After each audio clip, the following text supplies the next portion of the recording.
Hello, my name is Jeff+woolwin. Have you seen any strange things in the sky? Have you seen any flying jellyfish UAPs? Do you want to know what the drone hype is all about in the mainstream media? Then I would like to invite you to a special Mufon meeting in Tucson, Arizona, December 16th at Elk Lodge, located at 1800 North Oracle Road at 5 p.m. to 7 p.m. There I will be talking about all the light orb activity we had last summer over Mount Lemmon, and I will be explaining why they are there and their history that has been carved on that mountain by the Hohokam Indians over 1,000 years ago. Yes, these light orbs has been recorded before. Discover the first documented jellyfish that was filmed in Phoenix in 2005. Learn about these UAPs and why they visit some mountains such as South Mountain in Phoenix and also the Tucson Mountain, Mount Lemmon. Find out from the original source before other TV shows years later talk about these discoveries. This is going to be one of my best shows of all time. I will be explaining things that I've never talked about before about these UAPs. We will also be raffling off a copy of my autograph book. So come see the footage of light orbs coming and going from and flying over Mount Lemmon in Tucson, Arizona, and find out what's really going on. While others talk about drones, we will be talking about what's really happening. See you there.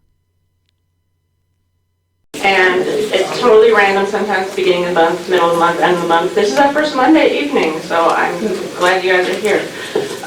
Jeff is our speaker today, Jeff+woolwin, and he, I guess, is originally from Phoenix, but he studied a lot of rock art and petroglyphs and saw a lot of orbs around South Mountain, and so he's kind of like the leading expert on those topics. And he did have a lot of footage that ancient aliens used, and then they didn't give credit to him. It happens. But he's here today to talk all about these orbs that he has been seeing since May. So like, we all saw some of us did not see the aurora borealis that happened around May 8th through the 10th of this year, and he tried to capture it with his camera, and then he was like, what are these lights floating around? And then he's capturing them, and then every night he's like, they're here. And so you just continue to capture them. And then I think it was August where you're like, you have to come over and look at these for yourself. And I did, and I saw them, and I was like, this is really interesting. And then I went to the back of the mountain and I saw them too. And then monsoon season came and it was like really hard to see them, but he kept recording them, and he has a video to show us, but he will show that in the last half. The first half is going to be about petroglyphs and stuff. Cool. Yay, welcome, Jeff. Awesome. Thank you so much for having me. Well, let's get things going here.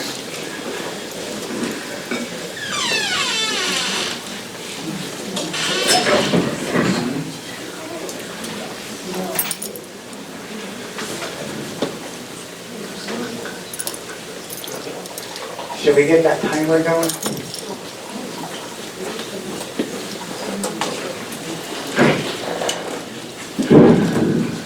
Is it turned on yet? Okay, so welcome to the Petroglyphsinthesky UFO show. We're doing a special event here in Tucson with the Tucson Mufon, and I just want to give a big shout out, thank you to Karen for putting all of this together and keeping this topic going.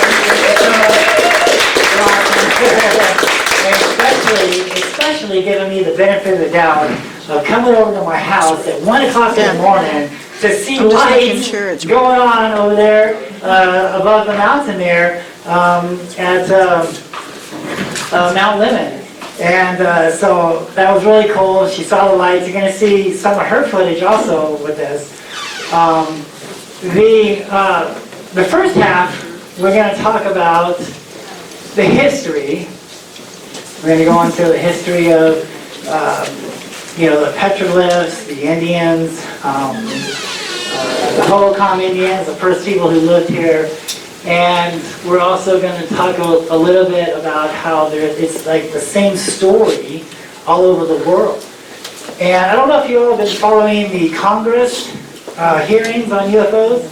Yeah, so we're going to show a little bit of that tonight. And there's going to be a lot of stuff in there. I don't know what it's doing. It's going crazy.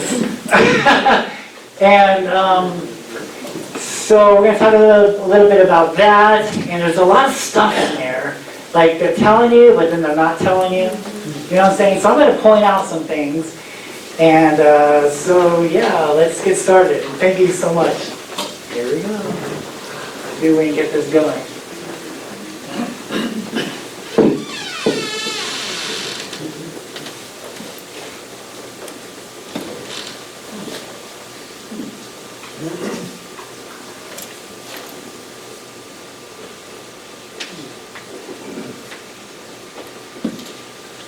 Mystery.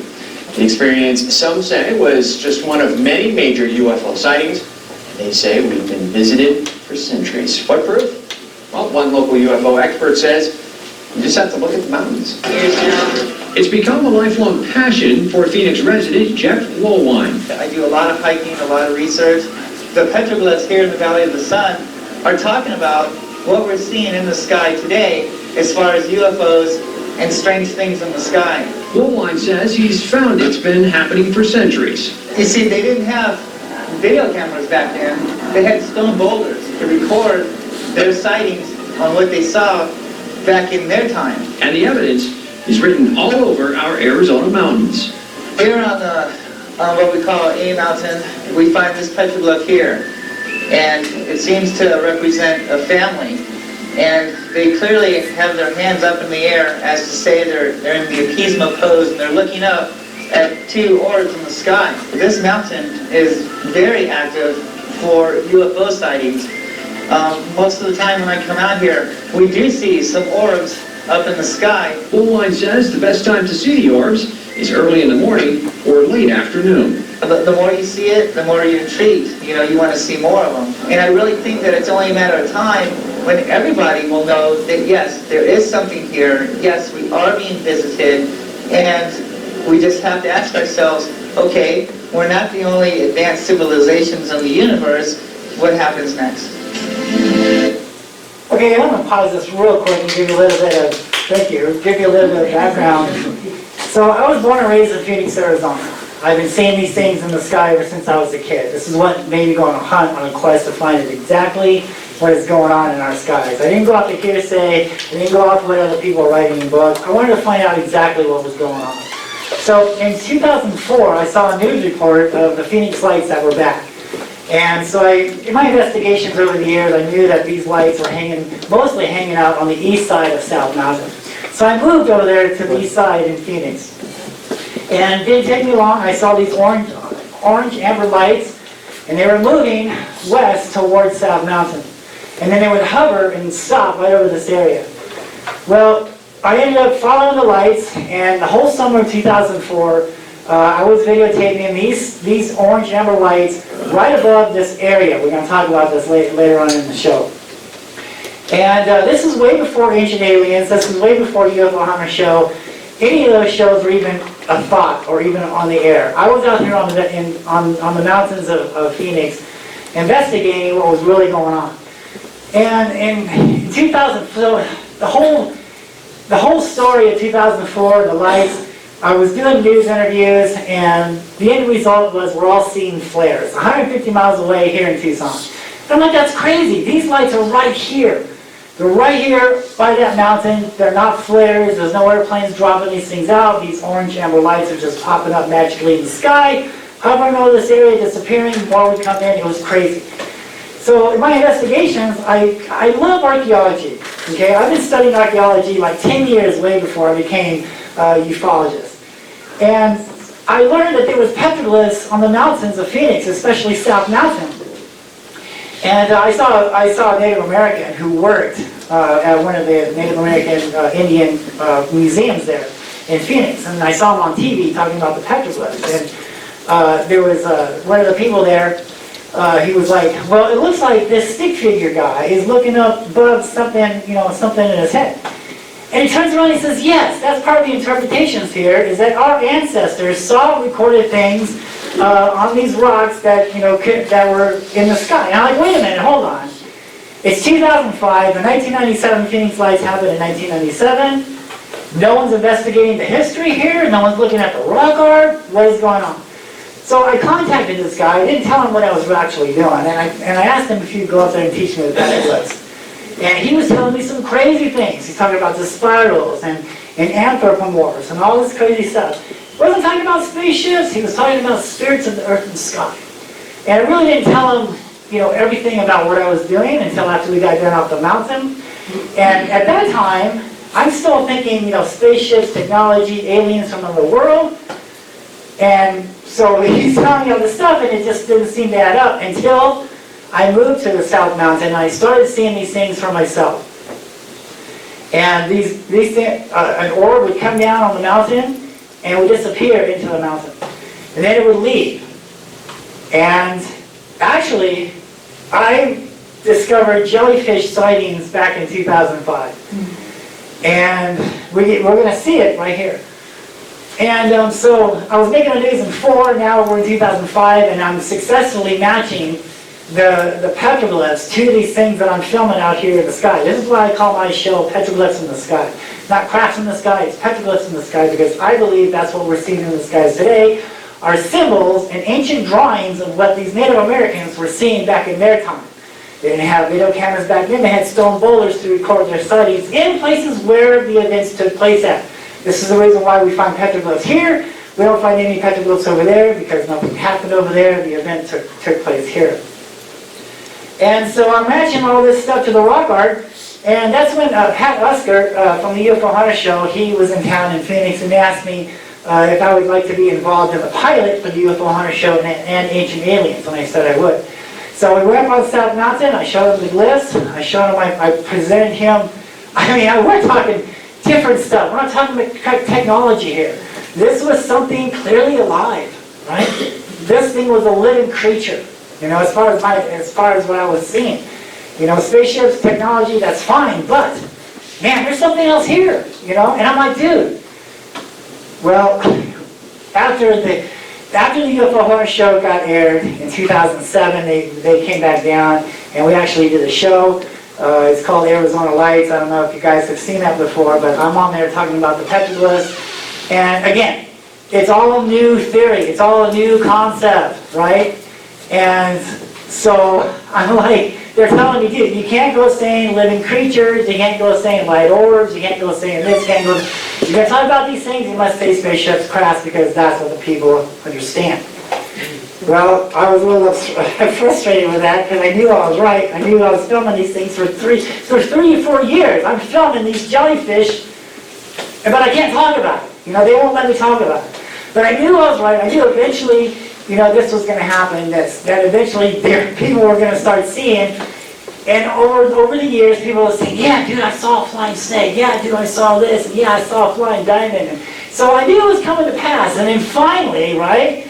Now, look at what, 2024, we're talking about jellyfish. Took over 20 years, but now we're here, right?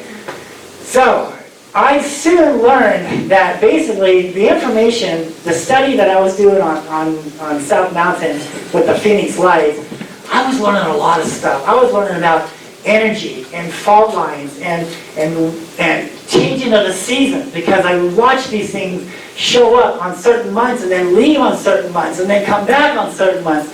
And they were following the sun. They were following the changing of the seasons. I learned a lot. And I was trying to present this, but yet I was way far ahead of any of this. And so it soon dawned on me that I was like 20 years ahead of all these other, ufologists and stuff. And now because I wasn't able to talk about this, my stuff has been on the internet ever since 2005. So now, Skinwalker Ranch and Ancient Aliens are talking about all the stuff that I discovered back in 2005. So what you're going to see today, I've been talking about this for years. I'm going to talk about some stuff that has never been talked about before. This is going to blow your mind. We're going to have evidence, right? So we are going into the future here. You guys are one step ahead of everybody else, all right? You're going to understand more of what is going on in our skies. And so let's continue. I wanted to get that out of the way. Multiple multiple aircrafts on alert and some even maneuvering to avoid a reported unidentified flying object over the skies of Western Oregon. The phenomena happened this past Saturday night, December 7th, and we spoke with the pilot of a light flight aircraft who, along with his crew, witnessed something they've never seen before. As Aaron Ariano shows us, you have to see it to believe it. You can't really see anything, at least with this dark video of the night sky on December 7th, taken by Life Flight crew members. But Life Flight pilot Joe Bewley says it was there, and it was weird. That's red in color. Moving at extreme speeds. I don't even know how to describe how fast it's moving. You are cleared to maneuver as necessary left and right to avoid the UFO out there. This is Joe communicating with air traffic control while he was piloting that live flight call to the North Bend, Coos Bay area. And the UFO in question, if you look closely on your screen, that little red dot that floats in and out of the video. That was the one that was at our altitude that would come up to us and sit for about 3 to 5 seconds, and then would go back out over the ocean, over the horizon. He and his crew witnessed this mysterious object continue this odd behavior for more than 20 miles away for about 20 minutes total. This came after a United Airlines flight reported seeing similar mysterious objects zipping through the sky, ranging between 30,000 and 50,000 feet in altitude. We're seeing 3 or 4 targets. They're all altitudes up and down. It's pretty crazy. One researcher suggests it's a light bouncing off a Starlink satellite over the Pacific Ocean, catching the eye of pilots, something that's reportedly happened before. But Joe says this ain't that. I don't think Starlink, like I said, satellites don't typically change directions. But then again, I could be wrong, but I honestly don't think it was. I've never seen a satellite move like that. I reached out to the Federal Aviation Administration to see if they can confirm this UFO sighting. They kept it short and sweet, saying a pilot saw unidentified lights. The good news is it's not believed Joe or his crew were in any danger as they continued to fly down to Coos Bay and back up to their station in Aurora. But the mysterious object popped up on his traffic collision avoidance system. He says that's not something that a light reflection can do. TCAS works off a transponder code. So for something to register, it was registering like an aircraft. So the weird thing is we were seeing it as an aircraft inside the aircraft, but ATC wasn't showing it on their radar. Whatever it was, Joe and many others hope they can get clear answers. Reporting in Eugene, I'm Aaron Oriano. That's the other thing. I never thought that these things were able to be seen on radar, because this is something different. This is not technology, nuts and bolts. Good morning. Something different. This joint hearing of the Subcommittee on Cybersecurity, Information Technology, and Government Innovation and the Subcommittee on National Security, the Border, and Foreign Affairs will come to order. Good morning and welcome, everyone. Without objection, the chair may declare a recess at any time, and I recognize myself for the purpose of making an opening statement right now. Good morning and welcome to today's historic hearing, which I'm co-chairing with Mr. Grothman, whose subcommittee held an important hearing on this topic last year. I want to thank my colleagues on the Oversight Committee, including Mr. Burchett, Mr. Burleson, Ms. Luna, Mr. Moskowitz, Mr. Garcia, for their relentless drive to get answers on UAPs. They've been steadfast in demanding transparency on the sightings reported by military pilots and armed forces. Their commitment to digging for the truth is exactly what this country needs to cut through the secrecy surrounding this issue. And many high-ranking individuals in the military and intelligence communities believe UAPs demand greater attention, and thus the purpose for this hearing today. Former National Security Advisor H.R. McMaster said on Bill Maher's program that, quote, there are phenomena that have been witnessed by multiple people that are just inexplicable by the science available to us. Army Colonel Carl Nell, a member of the federal government UAP task force, said at a conference this past May that non-human intelligence exists. Non-human intelligence has been interacting with humanity. This interaction is not new, and it's been ongoing, and there are unelected people in the government that are aware of that. But UAPs remain a controversial topic. I'm not going to name names, but there are certain individuals who didn't want this hearing to happen because they feared what might be disclosed. But we stood firm. No amount of outside pressure would ever keep me from pursuing a subject to ground, come hell our high water. On that score, I want to thank our witnesses for being here. We have before us a panel of individuals accomplished in the military, in civilian government, in science, and in journalism. Some of the testimony you will hear them deliver today does not reflect well on influential individuals and agencies within the U.S. federal government and perhaps some of our contractors.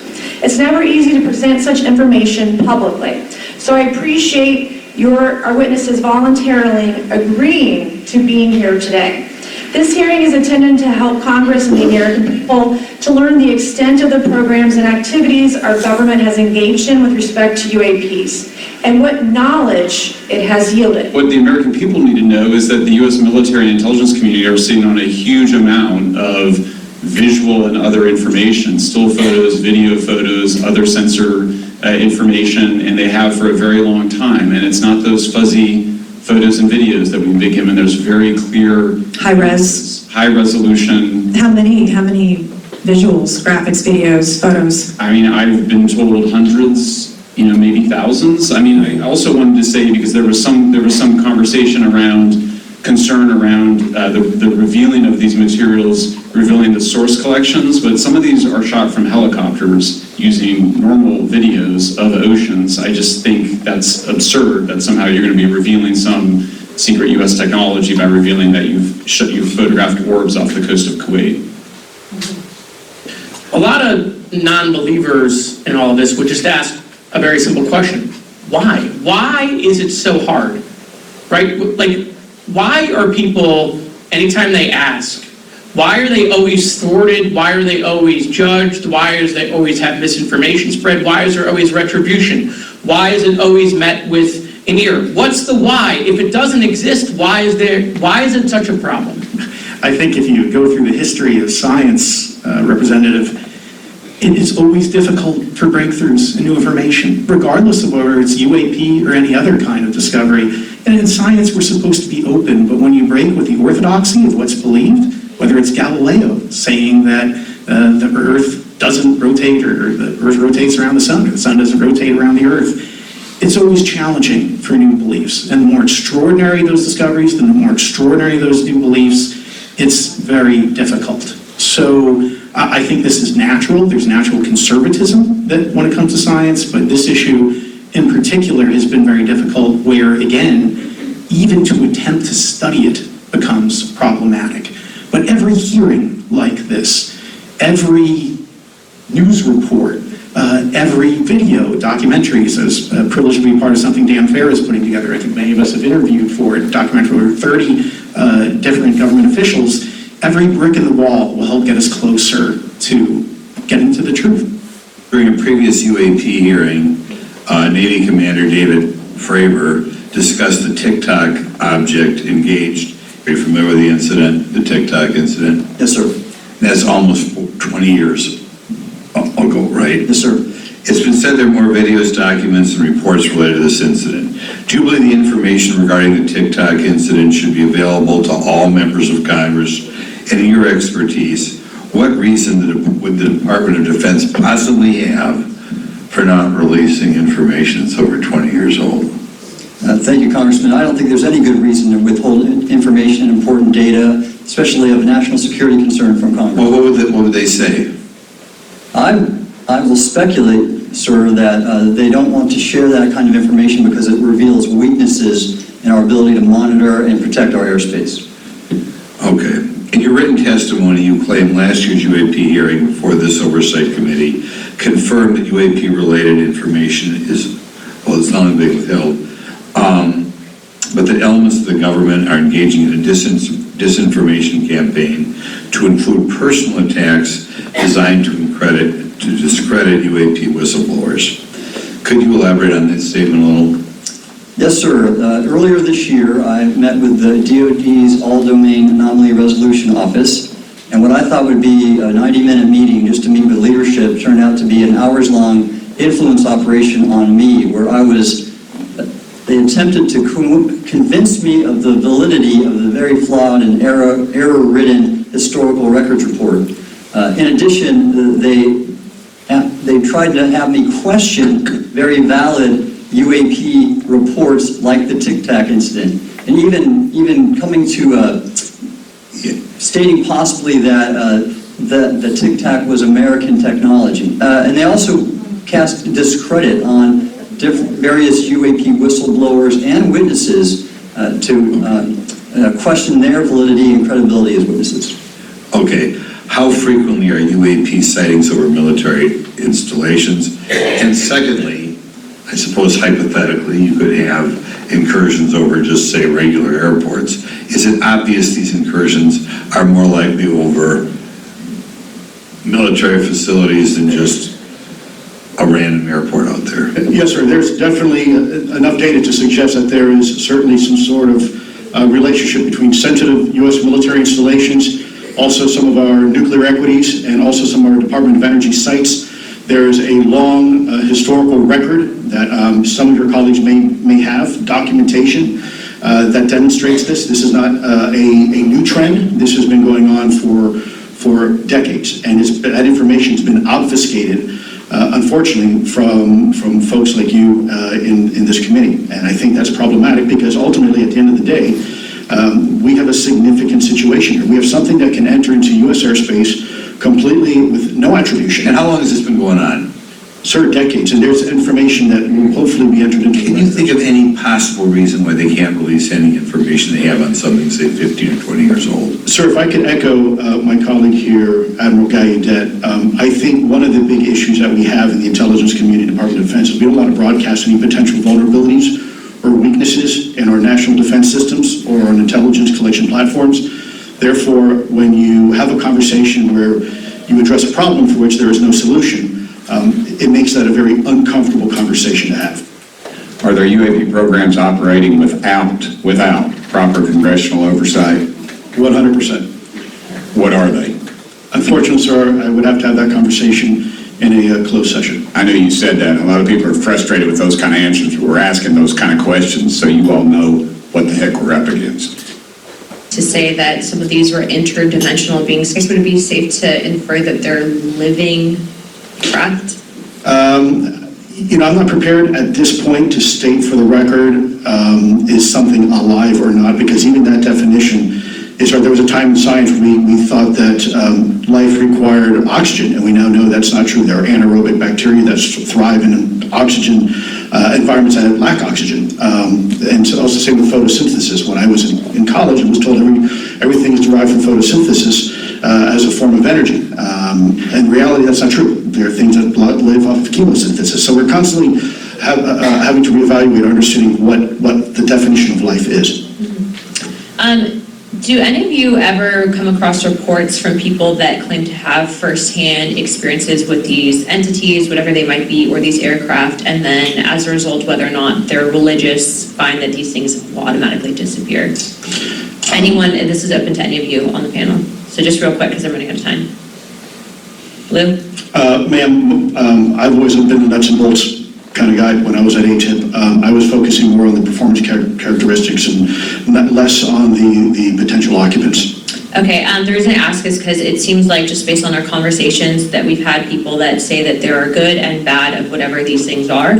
And so my concern from a national security perspective is A, that true? B, are you guys hearing reports of that? And C, I think moving forward in regards to technology, Mr. Gold, if you can answer this real quickly, some of these aircraft, it seems that they are operating off of energy that we don't currently have. But just yes or no, in your opinion, if we were able to obtain that, would that impact humanity for the better or negative? Would certainly save us some money on funding on Artemis. Definitely. And this is a national security issue, that if there is such technology out there, we're not the only country that might have access to it. We don't want to be on the wrong end of technological surprise. Okay, thank you guys for your time.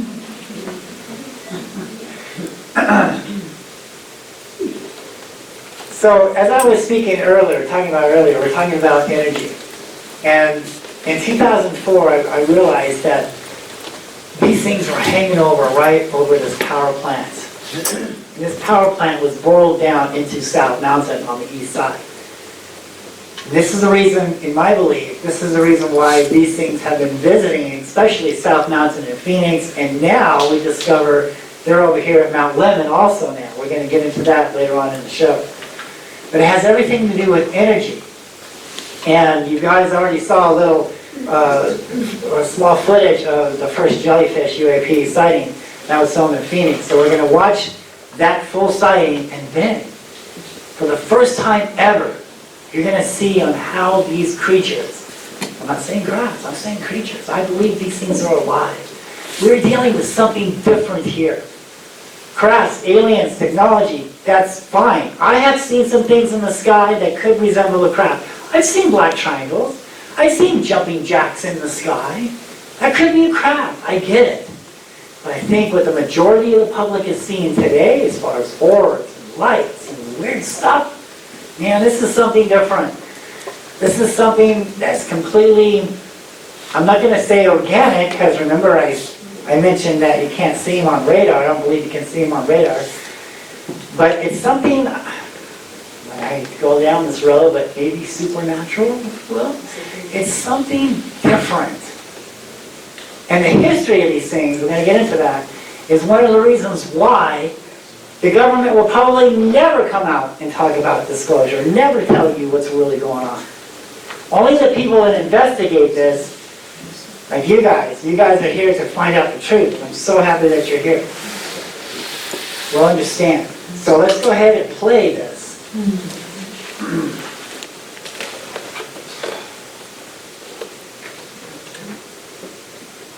Oh, this is, okay, so this is the Phoenix Lights. I forgot about it. This is what I was doing in 2004. And they want us to tell us that we're seeing flares. There's no smoke. Flares, they don't stay in the line like that, right? And so, as I was saying before, I was seeing the lights like show up like to the west over here, and then they would move ever so slowly. No shadows, no noise. If you didn't know that they were there, you would miss it. If you're not looking, you would miss it. And then if you did see it, they'd probably think you're seeing flares. So let's take a look at what we're filming here. So this is South Mountain. I'm right here watching the lights. And where are the lights at? Let's go ahead and zoom in on this. Sometimes I get ahead of myself, sorry. And there's the power plant right there. So these things were hanging over right over the power plant. Now, in my investigations, you know, that first year, I'm watching these things, right? I'm learning that they're coming on different times of the seasons, different months, different times, all right? That first year was cool. Second year, repeated. Third year, that was it. It was a secret. It was never discovered before. It has never been seen before. But I sat there at South Mountain for 3.5 years, and I documented when these things were here and when they weren't. And so that whole year, I'm up on South Mountain, right? I'm finding the petroglyphs, I'm understanding the story. And I'm finding stuff as far as like sacrificing altars, I'm finding petroglyphs of Mayans, and the archaeologist, I was on the news with the archaeologist, he's not talking about nothing, he's keeping this stuff. But I'm finding tombs up there, I'm finding different things that the archaeologist is not talking about, right? And, why is South Mountain a government park? Why pick on South Mountain, right? What's the deal? What's so special about South Mountain? Well, because there's gold up there, right? There's things up there that's buried up there that they don't want you to know about. And so I'm finding all this evidence, and I'm like, okay, after that first year, the archaeologist, he was not helping. So let's do some more investigation. So I went to the Phoenix Library, and I went up there to the government department. I said, give me everything you have on South Mountain. I had to give him my ID because it was a real touchy thing, and so I opened up the folder, and there was Charles Holbrook, the first park ranger, along with these other maps and diagrams and stuff of when the first pilgrims got there. And we'll get into that a little bit more. But here is the map that I uncovered when the first pilgrims arrived in Phoenix. This is South Mountain, and all these lines, this is the canal system. The Holocons were here roughly around 1,000 to 1,200 years ago. They were the first canal builders. These are all canals, and all these arrows here is where their buildings were, their structures, their Holocons. And here, this is where the power plant sits today, right here, because we're sitting over there watching the lights. And now, right here, this was a major spot for the Holocons. They lived right here, right where this power plant sits today. Why is that? Well, I believe because forever, these lights have been hanging over this spot, absorbing the energy. And, for years, we've been talking about, the pyramids in Egypt, why were they made, who created them, blah, blah, blah, blah. And it's my opinion that I believe, because there's so much evidence looking into this, that the pyramids of Egypt was actually an energy conductor. That the ancient people knew how to harness this energy. I mean, pyramid is like a mountain, right? So they built a man-made mountain over this energy spot to attract these beings to this area, so not only they can see them, but interact with them, and also learn from them. We're going to get into that later. Like I said, I like to get ahead of myself. I got to watch it. But I believe that there was possibly right here back in the Hoboken day, some kind of power plant there of what they made. Oh, and that name is a Spanish name for the dead. Why would you name that area the dead? Sacrificing maybe? I don't know. Okay, seeing energy. So this is what I'm talking about. So this is the very first UAP, jellyfish. This thing flew out of the sky, and I'm on the second story window. And it's flying pretty much eye level with me now. I first saw it was like a spider. And it flew past me, I'm filming this thing, freaking out, and it goes by my window. And so as I'm adjusting the camera, because it's going that way, it zigzags in front of me and shoots over South Mountain. So I'm watching it now, and I get back on the camera, boom, now it's going over South Mountain. And it seems like it's in control. And when I zoomed in on this thing and freeze-framed it, man, it looks like it's got skin on it. Okay, this was not a spaceship at all. This was something completely different. This is in 2005. Oh, the public isn't ready for this, Jeff. Oh, well, it's here. You guys got it. Now you are going to see something that has never been seen before. We're actually going to see on how these jellyfish, these UAPs, these UFOs actually use this energy to fly through our skies. We decided to use a filter on this thing just for experiment. And when we used a special filter on it, we actually saw something incredible. You're going to see it here now. You guys are the very first to see this. And like I said, you guys are 20 years ahead of technology of UFO. Look at that. Look how this thing is harnessing and using this energy. See that there? Look how it uses this energy to hold itself in the sky and to propel itself. Is that amazing? Look at that. Wow, look at this. Oof, look at that. Wow. That is what's going on, ladies and gentlemen. Now, my favorite part is coming up here. My favorite part. This is when repositioning the camera, getting back on it. My favorite part is coming up here. Here we can see on how it's using its energy to stay still in the sky, to fly, to propel. Now watch what happens next. Watch this. Watch. He stops. Ooh, he stops. And then he puts back on the gas. Is that crazy or what? I love that. That is how we know it's not sun glare, it's not anything else, but that is something there. We actually now know how these things fly in the sky.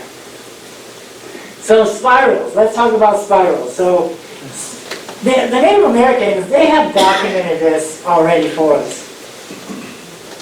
All we have to do is simply look with our third eye, understand, have an open mind, because back in the time when the Native American was teaching me about all these petroglyphs, he's talking about doorways and spirits of the earth and sky, and I'm thinking a V-shaped craft going over the city of Phoenix in 1997, and things with windows and creatures and aliens, right? And so how is all of what he's telling me fitting into that? Until I saw it, until I actually witnessed it, until I actually saw this orb come out of the sky and go into the mountain.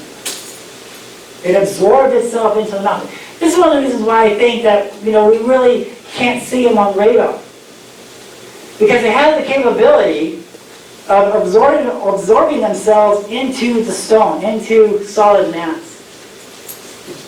And then the same way they come out. I understand why they call them spirits too, because when they come down, they're solid. And then you can see through them as they get closer to the rock. And then same thing, when they leave, you can see through them, they're like a ghost, and they get sawed as they leave the mountain. So they're coming in and out of these doorways. The Native Americans call them, the spirals are symbols for doorways.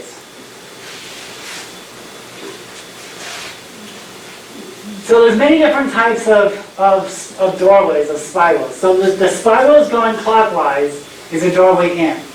A spiral going counterclockwise is a doorway out.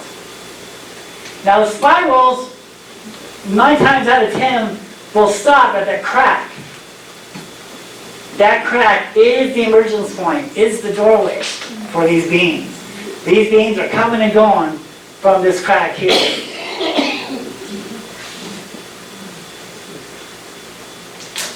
And so when the spiral ends up, there's a vortex in the sky. That's when we see these lights just magically appearing in the sky. So there'd be a carving of a spiral here, of a symbol of a doorway symbol here. It's letting other Native Americans know where to see their spirits at. Right here's the doorway, and then it's ending up. So there's a vortex in the sky. That's the crack there. That's the emergence point.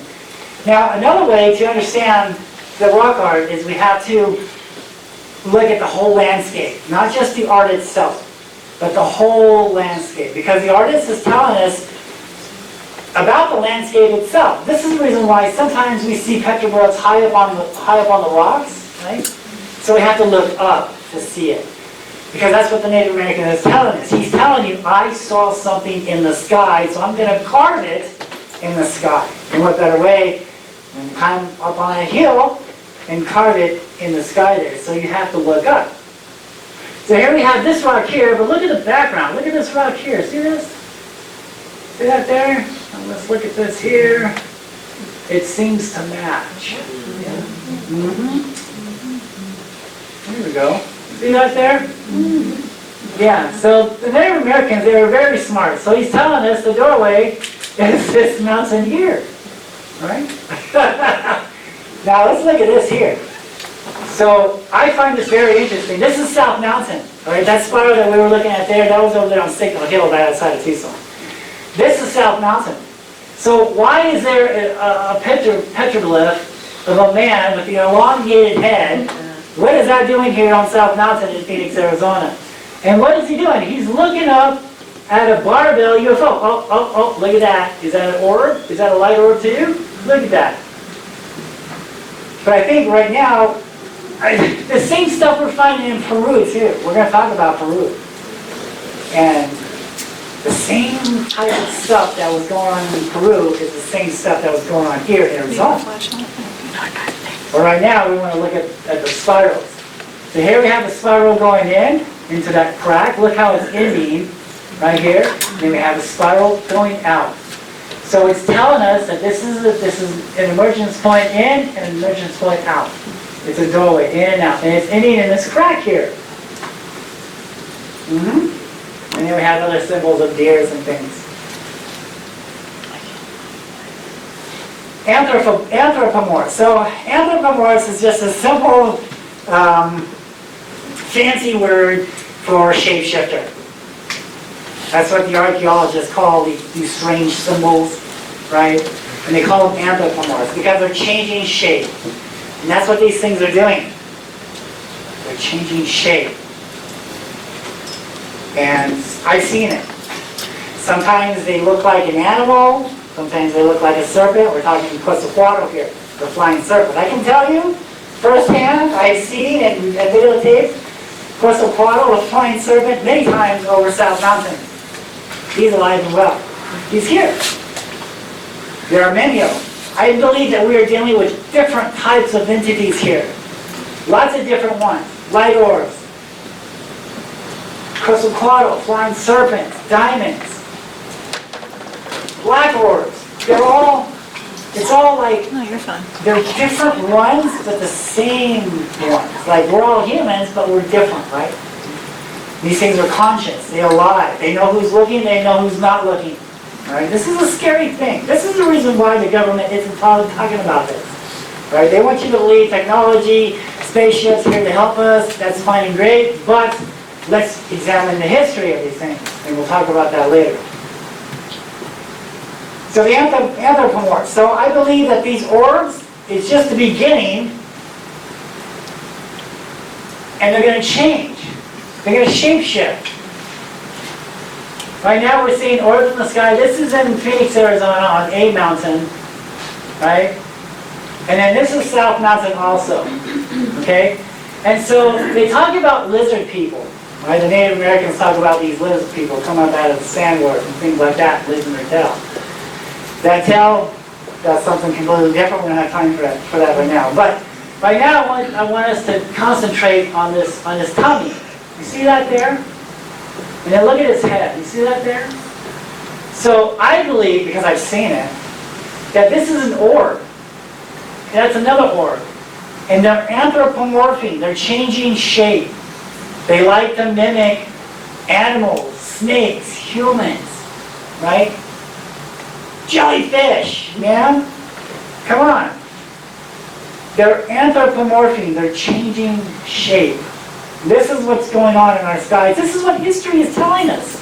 These are prehistoric photographs of what the Native Americans saw back in their time. They're telling us what to look for, how to look for it, where to see them, what months to see them, what time. It's all there. We just need to study it and take a second to look at this rock art. And this is on Mount Lemmon. Okay? Look at that. Okay? Jellyfish? It's going to start blowing cold, and people are going to start complaining. Is this the same type of jellyfish that we're been seeing on the news lately, of these pilots seeing these things? Yeah, okay.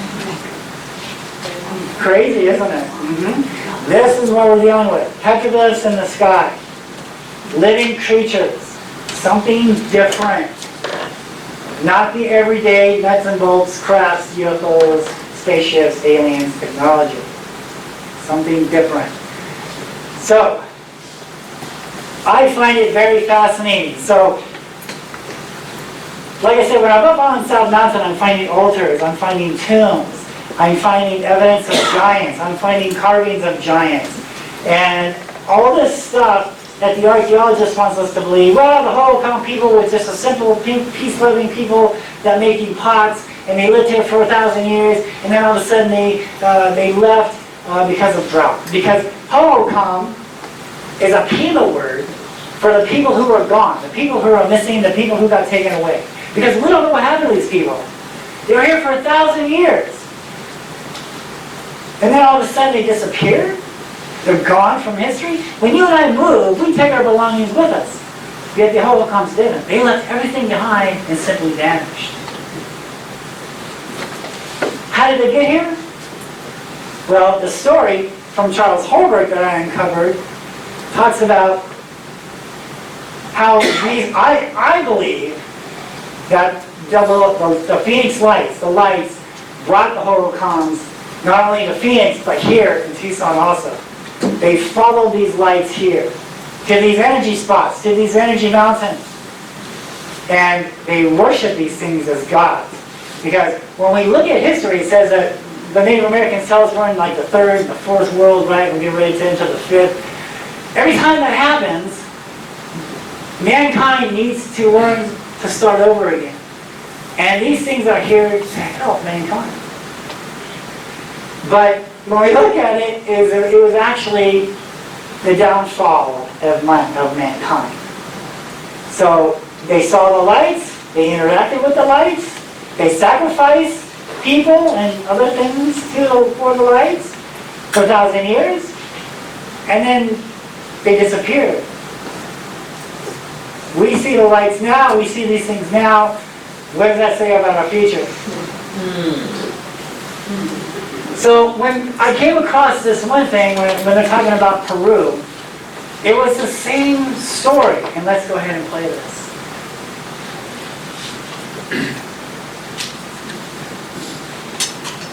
The Incas in Peru. I find this very fascinating. Hey everyone, I'm on the side of a river in the mountains of Peru, and there is a full-blown fiesta going on back here. A bunch of Peruvian kids playing in the river. We're walking through the woods here, up the mountain, because apparently there's a petrified UFO crashed into the side of the mountain. So, let's go check it out. Los incas tenían conocimiento porque tenía el informe del Yupanqui Puma, ¿no? So this area is like the house of the Yupanqui Puma, which was an Inca who was able to connect with the Apulianos and go with them and learn about the universe and the way that the stars move, and that's how the Incas had such good understanding and knowledge, such a wealth of knowledge, was because Yupanqui Puma would connect with the Apulianos and learn from them and then bring that knowledge back to the earth. So Yupanqui Puma's father sent Yupanqui Puma to live here, and with the purpose of Yupanqui Puma learning about everything that he learned from the Apulianos, wanted to be able to bring that back into the empire. So that he would bring the information like for when to plant what, and also if there was an illness coming, he would be able to bring over warnings. They would learn what plant to use in order to heal the illness that was coming. So they would bring that, and the plant would be growing around here. And they would either be to drink it in tea or to bathe with the plant. Okay, guys, well, there's some information for you. ¿Qué tocan? Porque tienen una máquina especial los hermanos apulianos, ¿no? So the Apuliano brothers, like in sites like Ollantaytambo, were able to push the rocks together the way that we see them, right? Like in that crazy way, we can't even put a paper between it. So here is also a similar construction to that. So essentially she's saying that the Apulianos, the light beings, built all of the sites, right? Yeah, that's pretty much what you just said. As opposed to the Incan humans, they had help from the Apulianos. She just said the Apulianos had a machine that was able to build the sites like Ollantaytambo and Sacsayhuaman that are so mind-boggling, these huge stones that are more than 14 tons. El hijo del Inca que salió del lago Titicaca. So the first Inca came out of Lake Titicaca, which is on the border between Peru and Bolivia, and Puno. That's a very famous story, that they emerged from that lake. And then that Inca that emerged from the lake came to Cusco and remained in Sacsayhuaman. And then his son, Yupanqui Puma, made it to here and to Yugay and Bisac, and these were like the very first Incas, what she's saying, which is different from what books will tell you, because she's saying that this is like 4,000 to 5,000 years ago, which books will tell you different, that the Incas aren't that old. Yeah. It's like 500 years, right? Yeah, well that's when the Incans were conquered. Right? Yeah. So we don't know how long they were around really. And that's what she's saying, 4,000 to 5,000 years ago was this Yupanqui Puma guy, son of the first Inca. So this is a petrified UFO.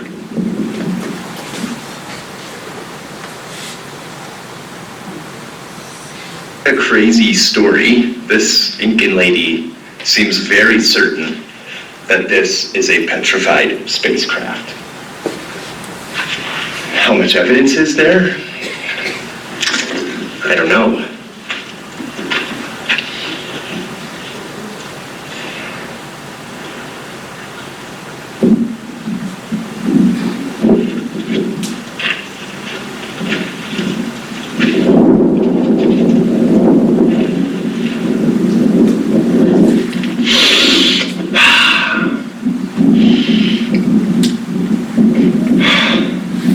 Western world, the idea of a big rock being a petrified spacecraft seems a little far out, but this lady seems certain.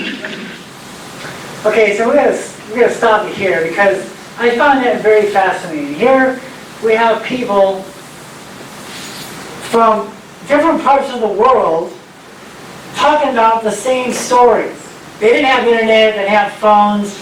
You got the people over there in the Incas talking about the light beings and how they were helping people, and blah, blah, blah.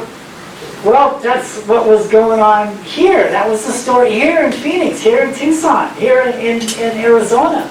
That the holocrons learned from these light beings. And I just had a, you know, when they were showing that petrified UFO, I'm like, oh my gosh, wait a minute. I saw that same type of rock on the mountain of South Mountain in Phoenix, on Holbrook Trail. Here it is. Okay, I'm like, wait a minute. Hold the phone. Look. See that? Look at that. That's the exact same type of way that one boulder was looking. And look, it's even got stairs. And what's this here? Is that carving of an orb? Okay? Oh my goodness. Right? So I had to throw this in here. So let's take a look at this real quick. There's the orb, right? There's the stairs going up into it. Okay, so look, here's the one in Peru. Look how it's formed. Look at that. Look how it's formed there. Here's the one on South Mountain. There it is there. Here's the steps there. There's the steps. We get a better idea. There's some petroglyphs of the mountains there and the spiral right there, right? And it's at the base of a pyramid hill. I just had to throw it in. Now we're going on top of the spacecraft. Do what she does. Am I saying that's what it really is? Wow! I was looking at the similarity. The similarity to it.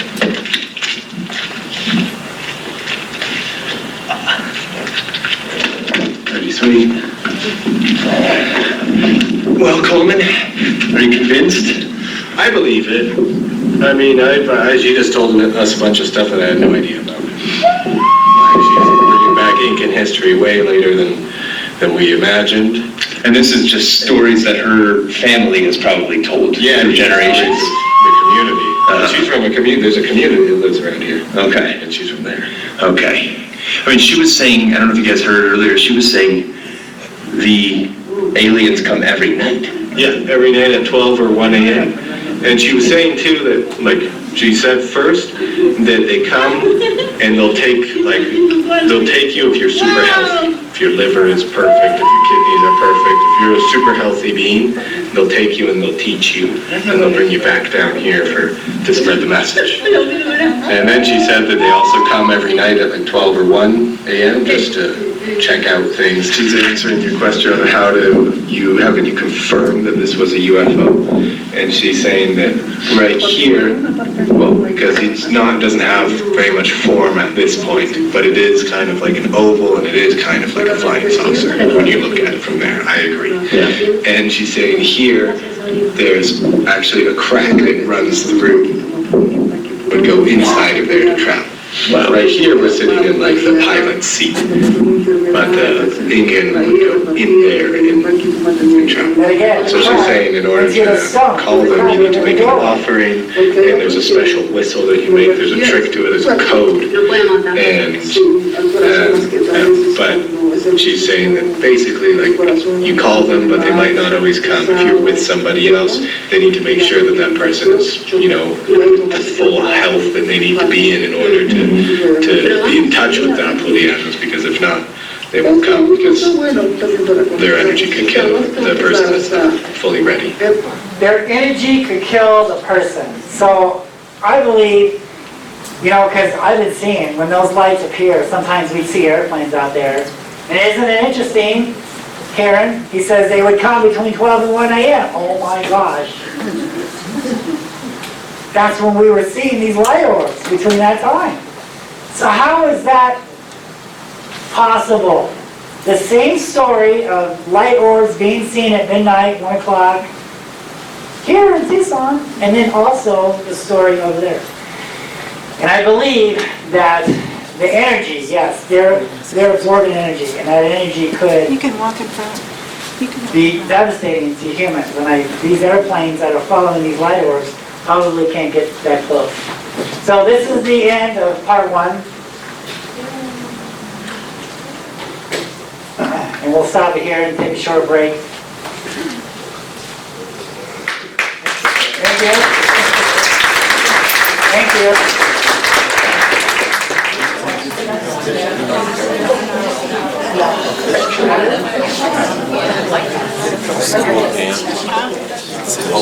He's of different stuff in there that I didn't know about because he was working on it while I was at work, so I didn't even know about some of that. Oh, wow. Yeah.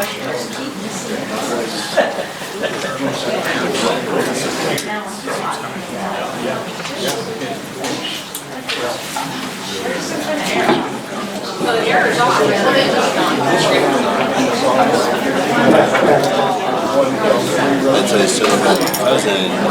That's a sort of cousin in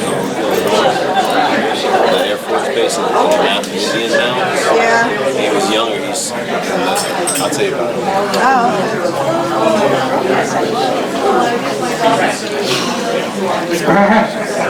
Scooting without bacon on it. You're fine, I'll just hold it so that if we do bump into it, it ain't going nowhere.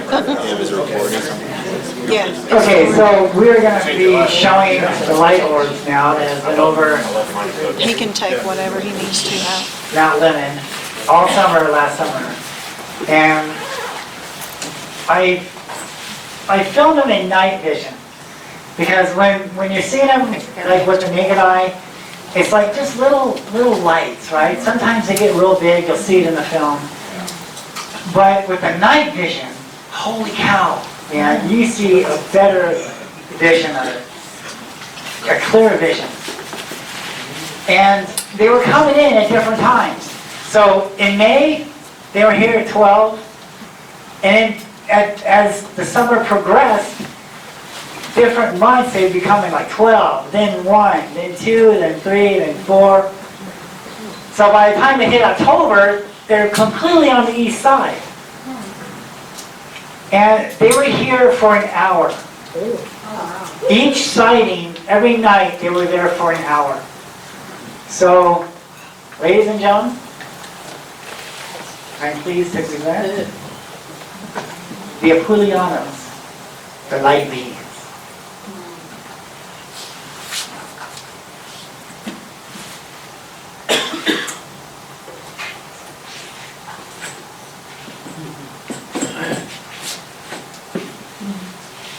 Okay, we're going to make a greeting to the cosmos.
The light beings.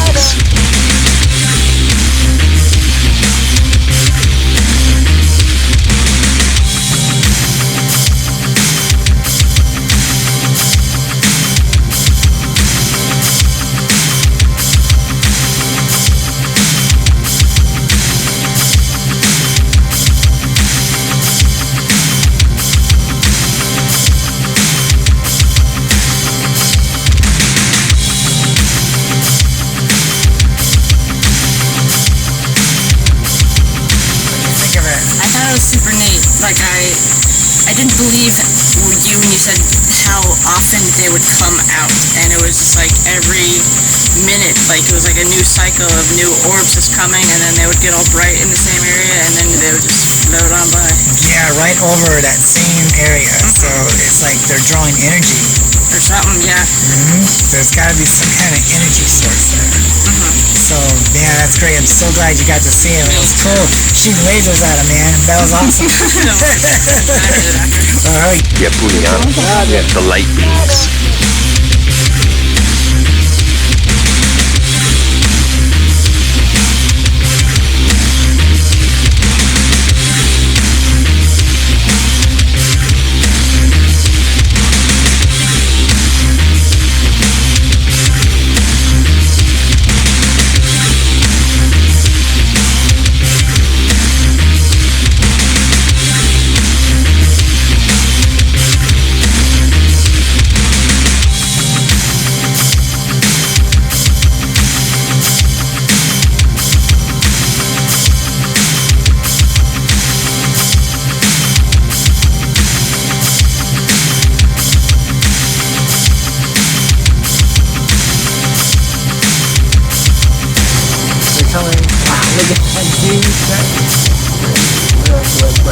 Wow.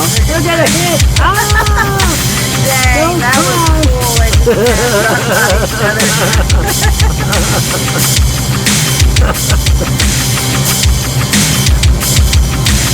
There's one right there that's the right one right behind it. They got really bright. Here comes another one. You should be able to see this one too. Look at that. That is some great footage.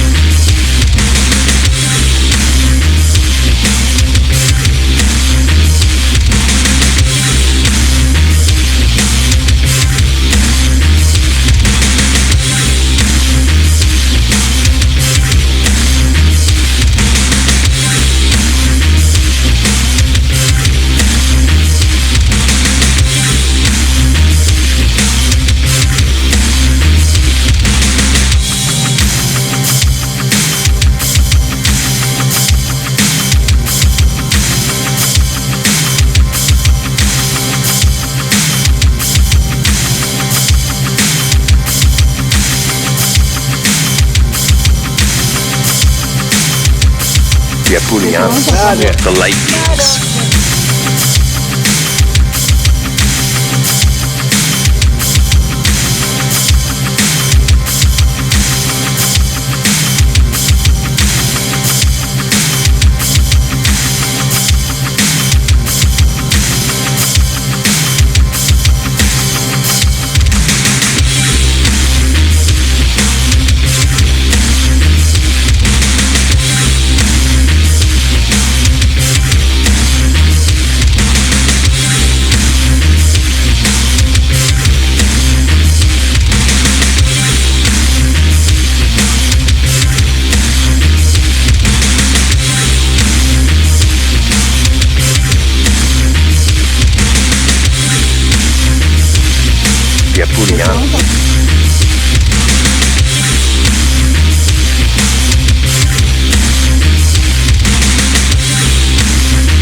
The light beings.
The light beings.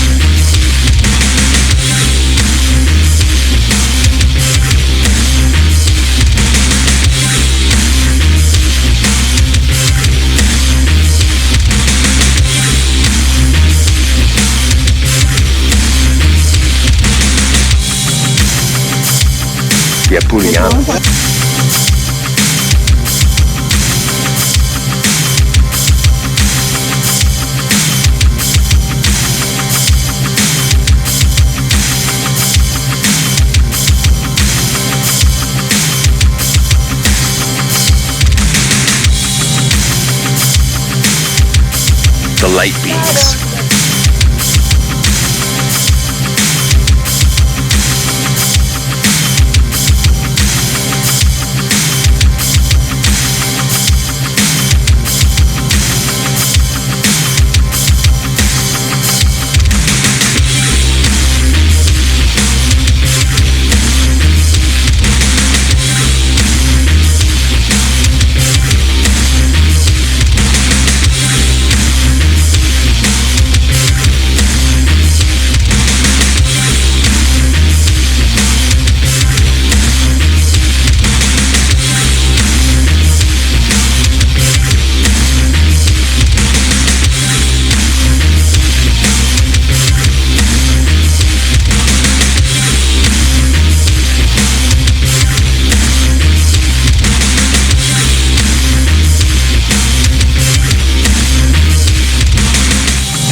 The light beings.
Yeah, Punyan. The light beings.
So, do you think that they were airplanes or anything normal, in your opinion? No, not at all. I mean, we saw airplanes, so we saw the difference between airplanes and the amber-colored orbs that we saw. Mm-hmm. And so, would you classify it as, you know, paranormal, UAP, UFO? Unknown. Mm-hmm. Mm-hmm. So definitely not normal. Definitely, yeah, not normal. Okay, great. Yeah, I'll tell you what, we had a little mini invasion going on last summer, right? It was crazy. And like I said, it lasted for an hour. So they would show up at 12 and then they would just keep going, you know, for a whole hour. And it was actually Karen that noticed, hey, they're moving these, they're moving. So they would be here like at 12, and then like in May, they'd be here at 12, and then by the time 1 o'clock came around, they moved more east. And Karen was like, oh yeah, they're moving east, so I gotta give credit to her, yeah, they were moving, you know? Yeah, and so I followed them like May, June, July, August. By the time we got to October, they were way over there at 4 o'clock in the morning. Now, we're going to see what these things look like in the daytime. Now, this was filmed outside of Tucson by Allison, excuse me if I pronounced her name wrong, at the Santa Rita Mountain. Right? And look, it's just hovering over that mountain there. Mm-hmm. Yeah, this is good footage. He sent this to me not long ago, a few months ago. And look how it's just hovering over that mountain. It's hovering over the energy spot.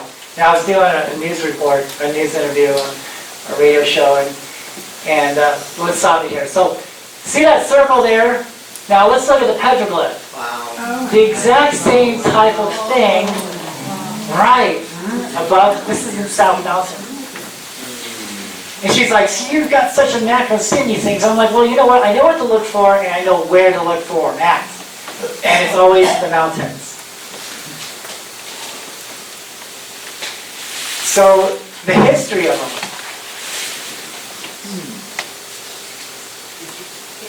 So this is Mount Lemmon. Okay, Mount Lemmon has the history of these lights by the Hohokam Indians. This is carved on Mount Lemmon. And when we get a better look at it, we can actually see the mountains here with all these orbs around it. So this is nothing new. This has always been going on. This has happened before. This is carved on Mount Lemmon. And I like it. I like how they put the stone, they carved the stone around it to make an orb. So they're telling us that the orb is coming out of this stone. And it's glowing. See that there? I like how they did that. You have to have an open mind to understand their art. And they're telling us the orb is coming out of the stone. This is on South Mountain, and they're looking up at light orbs in the sky. And again, South Mountain, and then we have the light orb with the circle in the middle.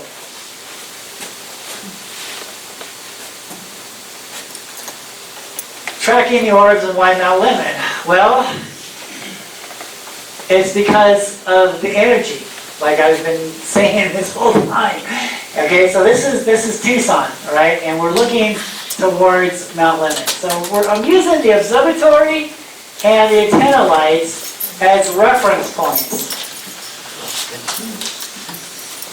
Okay, so this is where we're looking at now, and they're coming in May from the east. From the west, right? And they're going east.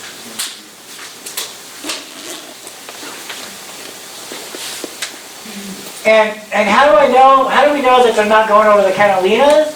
It's because when they're going down on the mountain, they're going down behind the observatory, not in front of the observatory, because we would clearly see them going down. That would be a great shot. You know, if I could catch them in front of the mountain, that'd be awesome. But we never saw that.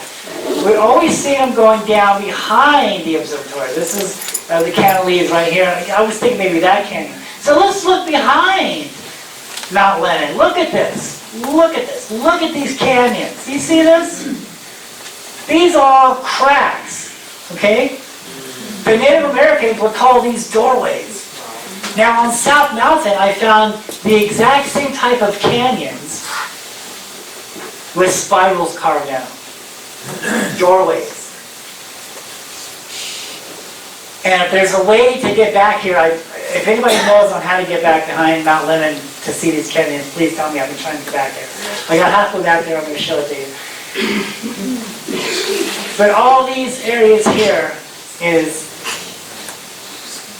what they're pretty much going over. We're going to show you right. We're going to show you. So this is May 10th at 12 a.m. All right, now look how they're getting bright. See how he's getting bright? Now he's starting to dissipate. He's starting to get dimmer, right? Right in this area here, right? Here comes another one. Okay, now there's the observatory. So we know they're left, this is May, left of the observatory, right? And now he's coming, oh, there's another one, look at that. And they're getting brighter right in this area here. So they come over this certain area, they get bright, and then they dim out. And then more come in, same thing. They get bright in that same area, and then dim out.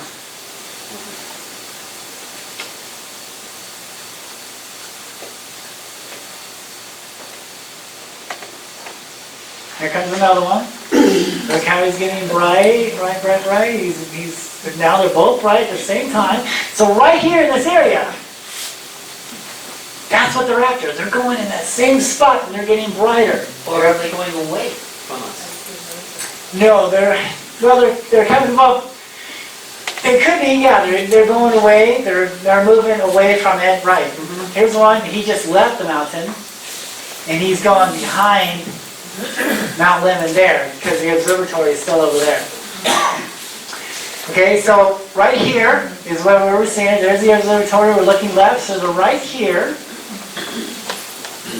Now let's look on the other side. What is here? Right here, this canyon here. That must be the energy source right there, that canyon there, because we're coming in again bright. So this is July, right? There's the observatory lights. So they've moved, right? May, they're over here. Now July, they're over here now. At 1 o'clock, this is July. They're coming around this area, they're getting bright, and then they Exactly, right.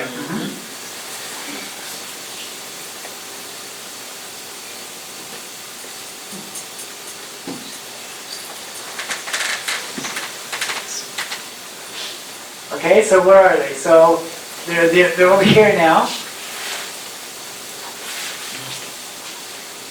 And then on the back side, they're right here.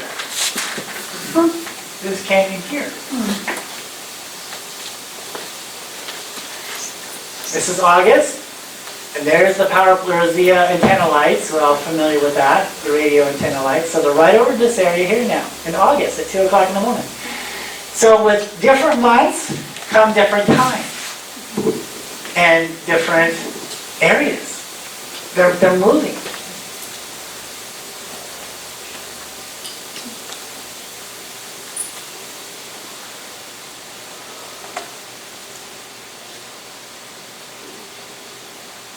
Getting bright over that area and then slowly dimming off. Where are they now? So the antenna lights right here.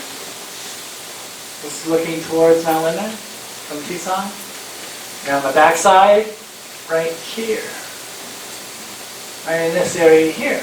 Could be this canyon here, could be that canyon right here. Right in that area. Okay, so the September side, what I like to call, because we've been watching the lights ever since May. Go ahead and pan over there and show. We've been seeing the lights ever since May on the west side. Well, this is the Catalina foothills, but the lights are actually behind the foothills. And so we're going to try to be here tonight, and those lights should be right here. So we're going to get a very good vantage point to see them, and very good vantage point to see them. And boy, I tell you what, we're going to have a very good advantage to see them here. So it should be great. And there they are at 3 o'clock. There's the mountain there. So we've been following them all summer. We've been tracking them. And then, you know, they were there every night, but, you know, the monsoon and clouds, oh my God, I couldn't believe that, you know, if you guys noticed in watching the news last summer that there was a cloud hanging over Mount Lemmon for like 3 days, wouldn't go away. I'm like, dude, you need to move, right? I'm doing something, you can't be there, okay? I can't see it if your cloud is there.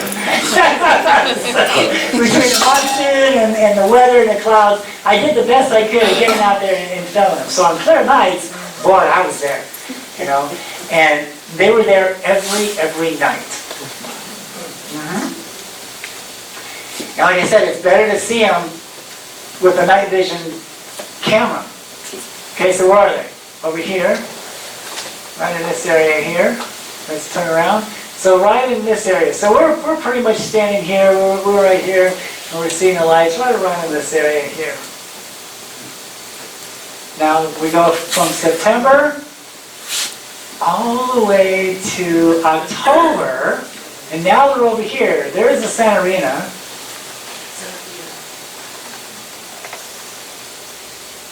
And there they are. This is October. So we followed them all the way. And they kept going. At first I thought maybe they're going to do a complete circle around Tucson. And I forget the name of the mountain. What was the name of the mountain? On the west side? Rincon. The Rincon, that's right, correct. On the west side is Tucson, on the east side is where... So, I was thinking, yeah, that they were going to continue to go to the Rincon Mountains, so I was expecting that. No, they kept going. They kept going east. So they bypassed the Rincon and just kept going east. And then by 4 o'clock, 5 o'clock in the morning, we would have to drive way out there to see them. So I kind of stopped the research, then, because they were just getting too far out of my way there. But it was great. It was great watching them. It was great chasing them. And this is the footage that I got. Because, let's hope that they come back next summer. So this is what to look for. So with the naked eye, you'll just see like little lights. Sometimes they're red, orange, amber. Sometimes they're white. They're there for just a second, and then disappear from the naked eye. But when you use a night vision camera, boy, you can really see them a lot clearer. Look how they're getting, look at that, look at that energy he's absorbing there.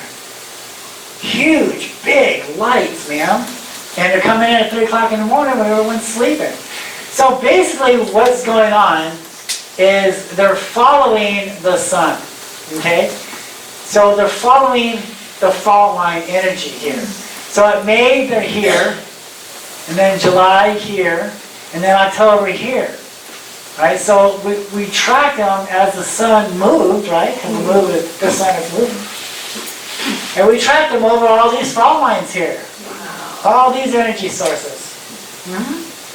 May, June, July, August, September, all the way to October. It was a great summer. Did anybody harass you or make you move?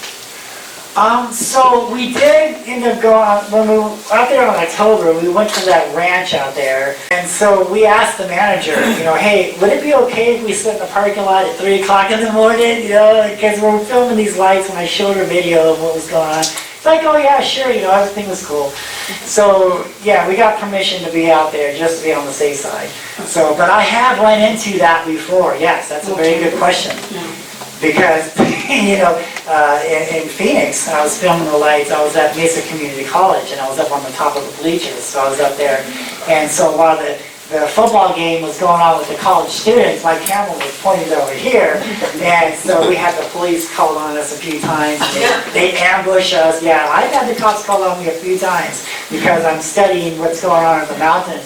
And thank God I got my phone, and look at these lights, look at this, so by the time they're leaving, they're like, dude, did you see those lights? That's incredible. They left me alone, So as long as they know I'm not a terrorist or flaunting something, and, I'm out here doing my investigations on lights, on UFOs, everything was cool. That's a great question.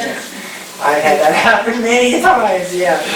So, petroglyphs. If I understand the holocrons, in which I think I do, I've been studying them, I've been hiking the mountains and understanding the way they think and everything, there has to be petroglyphs here, spirals, and also tombs. Because that's what was going on in South Mountain. I was finding a lot of tombs out there on South Mountain that clearly you could tell that there was something buried there. So, and this is the way the holocrons bury their dead. They're special dead, like kings and special people, in crevices to where their gods would be at. So yeah, I'm pretty sure if we go out there, there's got to be glyphs out there, there's got to be more orbs, spirals, and there's probably some type of cemetery or some type of tomb out there. There has to be. Alright, so this is the backside. This is the closest I could get. So this is May. Look how big these canyons are. So, when I was looking at Google Earth, I was thinking, wow, so I'm thinking South Mountain, these little canyons, man, these suckers are huge, dude. They're huge. Look at that. This is May Canyon here. And I'm thinking, oh my goodness, they're massive. And guess what I found out there? A power plant. They're drawing energy off the mountain. But so are these Apulianos. So are these light beams. Going in the mountain. All right, so this is crazy. So I've been talking about how I'm going into these stones. We're actually going to see it. So over here on Sabino Canyon, I don't know if you guys have hiked on Sabino Canyon. I'm sure you recognize this hill here. We were out there, I believe, last year. Here's a better look. And so I want you to concentrate on this here. So this isn't a trail. This isn't any kind of road. This is like a mountain vein, okay? And so there's no way anybody could be up on there or they'd fall off. And so one night we're up there and I see this light. So I jump on the night vision camera and lo and behold we see this. And this thing is moving along the mountain vein. And so if this is a car, if this is a bicycle, anything like that, it wouldn't disappear. But yet we watch it and it starts to slowly disappear into the mountain. Where should it go? Yeah. Well, look at this here. See that? Look, gone. See that there? There's the doorway. There's the doorway right there. So let's see what it looks like in the day. So right here, he's moving along here and he went into that doorway of the stone. Crazy, isn't it? That was on Sabino Canyon. That's that hill out there. So the Northern Light connections. So when the aurora lights were here back in May, the only way we could see them was with the camera. Now I've never seen as much activity over there, like as much as it started when the Northern Lights are there. Like we'd see an orb come from the mountain. We filmed this in 2023. We'd see one leaving the mountain. We would still see one going over the apartment complex and then going down behind the mountain there. But nothing to the extent of what we were seeing in the beginning of May. And so when we realized that the Northern Lights was being able to be seen here in Tucson, the only way to see them was to take photographs. So while my wife is out there taking photographs of the Northern Lights, we see it here, I was noticing that there was like kind of lights in the photographs. And then every once in a while I'd see flashes of lights above the mountain. There's the aurora lights there. This is Mount Lemmon here. You can really see the aurora lights there. And then I was seeing like these lights, man. Like, what the heck is that? So that's when I jumped on the night vision camera. And this is when it all started, was with the aurora lights. And so this is what was going on while the Northern Lights was going on, was happening. These light orbs was in the Northern Lights. Yeah.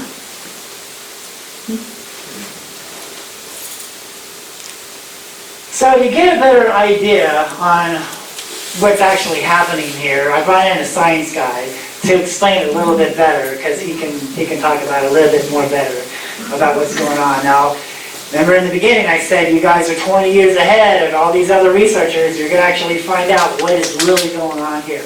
Right? What attracts these light orbs to this mountain?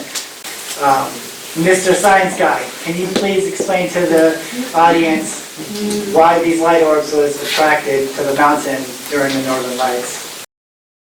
In the center of the Earth, you will find hot, molten iron just roiling around under tremendous gravitational pressure. And this roiling effect of the molten iron creates magnetic fields that shoot out from the center of Earth through the crust and into the space around the planet. That forms what's called the magnetosphere, and it's a good thing we have it, because we're constantly being bombarded by charged particles from the sun. The sun is so hot that it exists in a fourth state of matter. There's gas, liquid, solid, and then plasma. And in plasma, ions, which are positively charged atoms, and electrons just float freely around one another. And these particles have such a high energy charge that they can escape the massive gravitational field of the sun and barrel toward Earth at like something around 1,000,000 miles an hour, like a shotgun blast full of solar hate. That's called the solar wind. When these particles encounter our magnetosphere, most of them just kind of bounce harmlessly off. The Earth is saved. But some of them manage to get through. When the electrons that make it through our magnetosphere and into our atmosphere encounter oxygen and nitrogen, the electrons transfer energy to these atoms and excite them. And to calm back down, the oxygen and the nitrogen have to shoot off some of this energy, which they do in the form of tiny packets of light called photons. Beautiful, beautiful photons. Depending on where in the atmosphere the electrons interact with the oxygen or the nitrogen, different colors will be produced. Like for example, oxygen up to about 150 miles will produce a nice yellow-green color when electrons bombard it. Above that, it emits a nice red color. And then nitrogen, up to about 60 miles into the atmosphere, puts out a really beautiful blue. And all these colors can mix together, forming beautiful glowing pinks and purples and whites. It's like Miami Beach up there. So this interplay is most vibrant during solar storms, which depend somewhat on the solar cycle. And it's always going on. But the thing is, you can't see the northern lights during the day because they tend to be outshined by the sun. So what was going on is the ions and the electrons combined with the fault lines, and there's a lot of energy there. So this is the reason why these lights were coming into this one area, getting real bright. They're sucking up the ions. They're sucking up the electrons. You know, they're using that energy there, man. They're absorbing that energy. So, and the sun. So the sun's moving, like January, February, March, April, May. The sun is moving. So it's creating these ions and electrons in combination with these fault lines, right? And it's aligning with these energy sources throughout the months with all these electrons in the air, and that's when it's attracting these light orbs to this area. This has never been talked about ever in ufology. You guys are 20 years ahead of everyone, right? You want to know what's going on? This is what's going on. I believe there's so much evidence in this. The ions, the electrons, the fault lines, man, it's like an intergalactic gas station that was going on. It amplified that mountain, like a car battery, you know, like you're jumping a car battery. Now look at this. So you have the electrons, the ions, and the fault line, right? There's a fault line canyon with the energy coming out of the fault lines. There's the vortex. Waves of energy. Now, isn't this interesting? Look at the spiral effect. Yeah. Same kind of spirals we see representing doorways from the Hohokam Indians. So in conclusion, these things have a history. These things have always been here. It's interesting because now, like when we read some of these ancient scrolls and stuff, it tells us that some stayed and some left, right? And we just now, I don't know if you've been following the news, there's a new satellite that just discovered a new planet orbiting around this tiny little sun, and it's got lights on it, okay? And this planet, they're saying this planet has a seasons change. It's changing seasons. It's bigger than the Earth, it's got a smaller sun, but yet the telescope is filming lights there. So I believe that some of the lights have moved on to that planet over there, and a lot of them are still here. We have different kinds of entities here. We have the light orbs, we have the jellyfish, we have black orbs, we have all these different things that are actually here. Like I said in the beginning, it's like the same race but different types of beings, if you will. And this is just the beginning.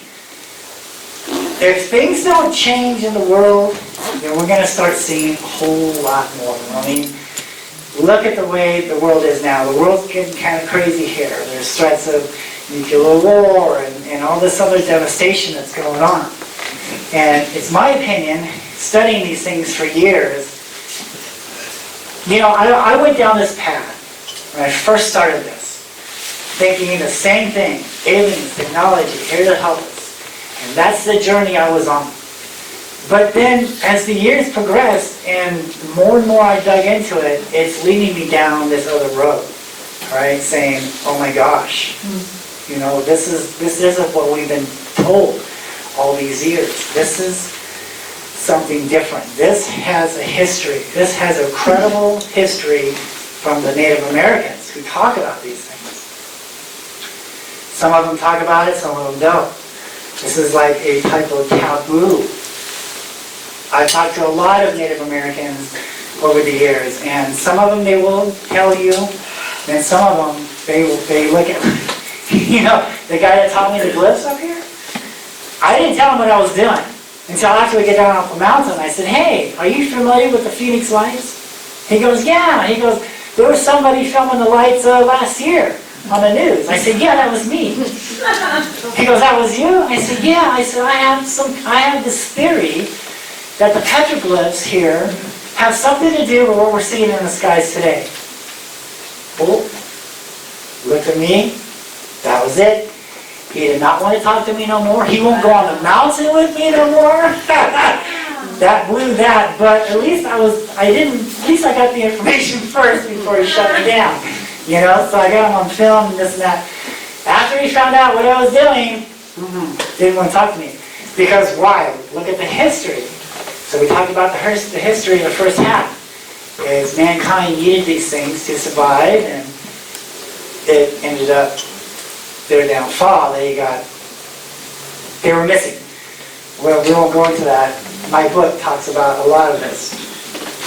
And I believe that the government will never come clean about what's going on. They know what's up. They're watching. And they're gonna mislead us and stuff. First it was flares, then it's balloons, right? And now it's drones. What's your opinion on the drones? Yeah, going on. So the news is showing drones, okay? But we just saw some videos from Karen's website on the Facebook channel of these same light orbs, right? Over there in New Jersey. The exact same thing on your Facebook page. Of these light orbs. So I believe it's a cover-up story now. So the light orbs have moved, right? They're over there in New Jersey, right? So now they passed Tucson and now they're going around the earth. They're going around in a circle. Now they're over there in New Jersey and there's major fault lines over there, right? So there's lights. So when people see these lights and say, oh, it's got to be a drone because it's all over the news, right? So that's the cover-up story now. So they're showing drones and somebody's purposely lighting these drones up, you know, flying these drones. I think if the news would stop talking about drones, these drones would go away. But because the news is so heavy on these drones, then whoever's flying them is going to keep flying them. So we need to stop talking about them, right? Because I'm sitting hearing about it. Every time we turn on the news, there's a drone. Well, who cares? Let's talk about what's really going on. Yes. I have a question. Okay, when you first started talking, we talked about the lizard man. Now, the agenda, is that connected to an orb? So that's like a type of anthropomorph. They're changing shape. Is an orb someday getting energy, then it's a lizard man, another day eating a young human? So, yeah, so these orbs are morphing. They're mimicking people, they're mimicking animals, they're mimicking snakes and deer. To feed? Well, no, because they're feeding off the energy here. So they don't need human blood or anything like that. They want humans to worship them as gods like it was before. So if they came down now and transformed into a human and said, hey, you know, this is, you know, I'm here, it would be great news for like a couple of weeks, but then people would go back to their daily business. Yeah, I gotta work, right. But, so it's cool, you're cool, but I have to go to work. So if there's no work, no food, no anything like that, and one comes down and anthropomorphs into a human like the rock art is telling us and says, hey, look what I can do for you. I can clean up the air, I can clean up the water, I can give you food. I'm the one that you've been looking for the past 3,000 years. Here I am, worshiping. But here are my angels. But then the whole thing disappears. Yes, right. So, not to bring in religion, because I don't believe in religion. I believe if we look at that book as a history book for the world, it tells us in 1 Thessalonians, it says we will be caught up into the sky. That is what this rapture is. There, it doesn't say rapture in the book, but it says we will be caught up into the sky. Well, that's what happened to the Holocaust. They were caught up into the sky. This is what the Petroglyphs showed. Yeah. It wasn't their fault. You know, they didn't understand what these beings were. You know, they thought, hey, these are gods. You know, just like with the Egyptians. One more thing, and then that's it. In Siberia, in the 30s, the whole group of scientists and everything were taken by aliens and then taken back to their, gone back to their laboratories. The scientists, when they were picked up, they were in so much shock. And very few of them lived after that very long. Now, what do you think that? I think there's stories in Ezekiel when it talks about him being picked up also and being able to see the world, and then he was set down 3 days later at a tree and he couldn't talk. You know, he was so devastated at what was going on. So that's very possible. So yeah, in my opinion, I mean, I think these things are biblical. There's so much evidence to this. Like, we can read about this stuff in some of these ancient scrolls, and then now we can see the prehistoric photographs of what they're talking about. And then the third credibility is now we've seen them for ourselves in the sky for our own selves. That is where the credibility lies, is what the ancestors are telling us, what the prehistoric photographs are telling us, and what we are witnessing firsthand. Oh, I got another question. Okay. Besides the energy that they're obviously needing and wanting and getting, do they want anything from us humans besides that? Or do they just want us to leave them alone and let us carry on without blowing the place up? So you're getting deep here. We're going deep. We're deep now. We're in it. So, in my opinion, with all these ancient scrolls and writings and petroglyphs, so it tells us that they were built from the Creator, and they were thrown down here, and this is their home. Some managed to escape, some were here. This is what we're talking about, the Nephilim. Well, I agree with you. I've studied it myself. And so they are jealous of mankind. Yes. No, you're fine. Go ahead. And so they want to enslave mankind. They want mankind to worship them. They want mankind not to look at the great Creator anymore, but look at them. Look what I can do for you. This is what I can fly, blah, blah, blah. I can do all this stuff for you. I'm the one, not that guy. He's nobody. I'm the one. Humans are caught up in this great thing that they have no idea what's going on to them. And they are so like, well, we really are blinded, but we don't really know, and no one will tell us. And yet there's a few people who can see it. Now, what about that?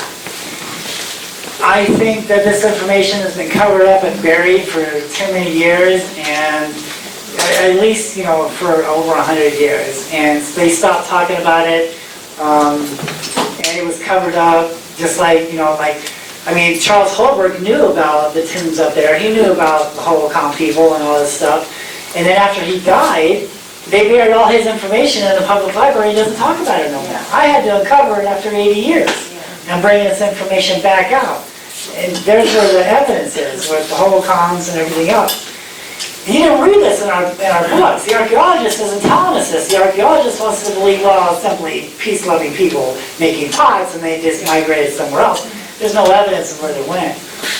But Charles Holbrook writes from the Indians, says that the sacrificing stopped. When the sacrificing stopped, see, back in the day, it wasn't all dried up. It wasn't a dried up land like it is now. It was a tropical-like landscape. Yes. And we find evidence of this from the weathering of water and waterfalls down these mountains, that it wasn't a desert, right? Until the sacrificing stopped. And once that happened, the light orbs stopped showing up, everything started to die out, and their ancestors, the people are yelling at their leaders saying, why did you stop the sacrifice? The gods are angry with us. We have no food, we have no water, everything is dying. Why did you stop the sacrifice? And then all of a sudden, they say from the devil came from the east, came down and picked these people up. And this is what the petroglyphs show. The petroglyphs show on South Mountain of these orbs and these Quetzalcoatl flying serpents and other things coming down and using that tail that we just saw of the lizard men picking people up by their heads, carrying them off into the sky. Now, there were survivors to this. They saw what was going on and they were afraid and they ran into caves. And when it was all over with, they vowed never to live in Phoenix again. This was a cursed valley. Whoever was going to continue to live in this valley was going to have to once again go back to war with these spirits of the earth and the sky. So they buried all their gold. They buried everything in South Mountain. This is why South Mountain is a government park today, because yes, there is stuff buried there that they don't want you digging up. And when they buried that, they said, never, we're not going to live here no more. So they went back to the homeland, they went back to Mexico. They were tribes on the outskirts of Phoenix, outskirts of the valley, and they saw the lights, but they were afraid because they knew what their ancestors, when they dealt with those lights, that's what happened, is they ended up getting taken away. So they were afraid, and no one lived in that valley for 400 years. That's when Jack Swelling came over the White Tank Mountains during the 1800s and looked at the farmland of what the Holcomb left, because everything was left there for 400 years. You know, and the pots were still there, the canals, the hold-ons, everything was there. And he's like, wow, what a great place to start the city, to start, farming. That's how Phoenix started to grow. Actually, it started in Mesa, and it grew. And that's what Phoenix is all about. It's the fiery bird that rose out from the ashes of the fire, from the former civilization. Well, what about this former civilization, But it's written like sacred scrolls all over that valley of the story of what happened to these people. This is the biggest cover-up of all time, in my opinion, of the world. That these things are real, these things are here, they're not here to help us. The Native Americans who talk about these things and don't blow smoke up your butt and actually tell you what's going on, they tell you, look, we are not meant to know about these things. We are supposed to leave these things alone. This is a taboo. The daytime sighting of Nowhere, do you know when that was? So I think it was in September. I got it April 2nd, the same thing. Oh, okay, cool. Yeah. So, when I was studying the South Mountain, January, February, March, April, and May, that was a hot time. That's when a lot of these day sightings was going on. And then after the equinox, after the solstice, they would change and then they would come back. There's my book, and also I'm on Amazon to search my name. There's so much more to that book. The ebook, it's only like $3 on the ebook. That goes into much more of all my photographs and investigations and everything. It took me like 15 years to put this book together. So this just isn't a rush job. This is a lot of details and a lot of hiking and a lot of photographs. I mean, you're in the sky. Okay.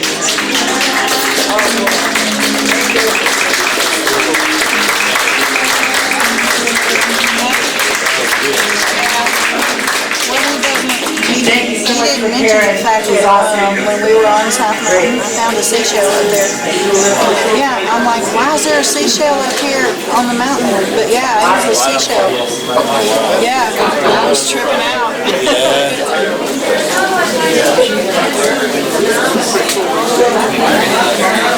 Just takes a long time, huh? Yeah. You try to shake the feeling. You look up at the sky.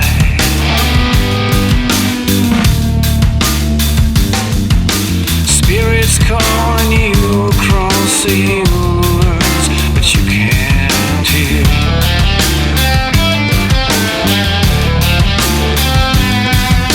It's sad to see what you could be, but you fall another victim to your fears.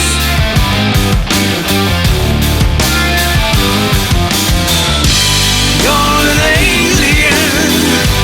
You don't even know yourself.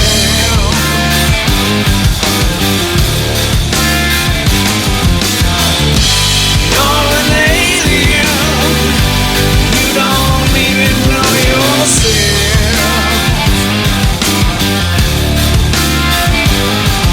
So take the time to spread the wings and start your mind.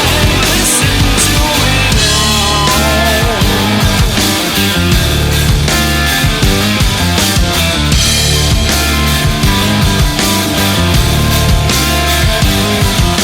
You try to hide what you feel inside. Is your foolish pride's gonna be the end of you?